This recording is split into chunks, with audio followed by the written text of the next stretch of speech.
Hello friends, કેમ છો બધા? જય શ્રી કૃષ્ણ. આજે આપણે બનાવીશું ગુજરાતીઓની ફેવરિટ લાપસી. તમે વિચારતા જ હશો કે આજે હું કેમ અલગ કોસ્ચ્યુમમાં જોવા મળું છું. તો આજે છે એવ્રત જીવ્રત વ્રતનો દિવસ. આ વ્રત બધી જ ગુજરાતની સૌભાગ્યવતી સ્ત્રીઓ કરતી હોય છે. પતિના લાંબી આયુષ્ય અને સંતાન પ્રાપ્તિ માટે કરતી હોય છે. તો તેના માટે માતાજીને લાપસી જુવારવાની હોય છે. તો મેં અહીં લાપસી બનાવેલી છે, તેની રેસીપી જોઈ લઈએ. તો તેના માટે અહીં 2 વાટકી મેં ઘઉંનો જાડો લોટ અથવા તો લાડવા અથવા લાપસીનો લોટ લેવાનો છે.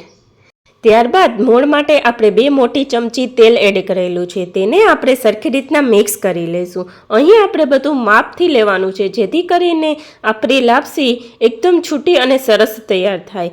તમે જોઈ શકો છો કે મેં એને સરસ રીતના હાથેથી મિક્સ કરી લીધું છે. ત્યારબાદ તેને આપણે એક કઢાઈમાં શેકવાની છે. ત્યારબાદ એક કઢાઈ લઈ લઈશું. તેમાં આપણે બધો લોટ એડ કરી દઈશું. કઢાઈ થોડીક જાડી હોય તેવી લેવાની છે, જેથી કરીને આપણે લોટ શેકવામાં સહેલાઈ પડે.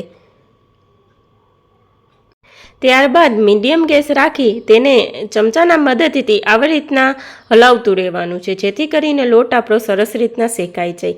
આશરે મને 15 મિનિટ અહીં લોટને શેકતા થઈ છે. એકદમ બ્રાઉન થાય તેવો લોટ આપણે શેકવાનો છે. થોડોક લાલ થાય ત્યાં સુધી આપણે શેકીશું તો એકદમ સરસ અને છૂટી લાપસી તૈયાર થશે. હવે તમે જોઈ શકો છો કે લોટ એકદમ બ્રાઉન તૈયાર થઈ ગયો છે. તો તેમને આપણે એક બાઉલમાં પાછું કાઢી લઈશું. ત્યારબાદ તે જ કઢાઈમાં આપણે પાણી ગરમ થવા મૂકવાનું છે. અહીં મેં 2 વાટકા પાણી એડ કરેલું છે. 2 વાટકા લોટ લીધો છે તો 2 વાટકા જ પાણી લેવાનું છે, જેથી કરીને લાપસી સરસ રીતના છૂટી તૈયાર થાય. ત્યારબાદ ગોળ પા ભાગનો જ લેવાનો છે. અહીં મેં દેશી ગોળ લીધો છે, એટલે બહુ ગોળ નહીં જોઈએ. તમે તમારા ટેસ્ટ મુજબ ગોળને લઈ શકો છો. ત્યારબાદ ગોળને આપણે સરખી રીતના મિક્સ કરી લેવાનું છે અને તેમાં આપણે 2 ચમચી તેલ ઉમેરીશું, જેથી કરીને આપણી લાપસી એકદમ સરસ રીતના છૂટી તૈયાર થાય. ત્યારબાદ આપણે ગોળ સરખો ઓગળે અને પાણી ઉકળે ત્યાં સુધી આપણે રાહ જોવાની છે. આશરે 2 મિનિટ સુધીનો સમય લાગશે પાણીને ઉકળતા.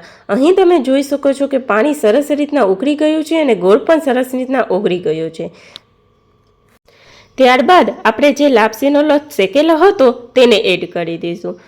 પછી તેને એક વેલણની મદદથી સરખી રીતના મિક્સ કરી લઈશું. આપણે ચમચાનો ઉપયોગ કરવાનો નથી. એક વેલણથી જ આપણે આ સરખી રીતના મિક્સ કરવાનું છે, જેથી આપણી લાપસી એકદમ સરસ રીતના તૈયાર થાય અને ગાંઠા ના રહે.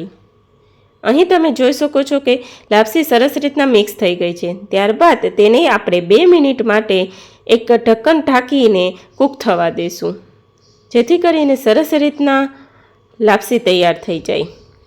ત્યારબાદ 2 મિનિટ પછી આપણે ચેક કરીશું તો આપણી લાપસી એકદમ સરસ રીતના અને એકદમ છૂટી તૈયાર થઈ ગઈ છે. તો તેને સર્વ કરી લઈશું. જો તમને મારો વિડીયો પસંદ આવ્યો હોય તો લાઈક, સબસ્ક્રાઈબ કરવાનું ભૂલતા નહીં. Thank you.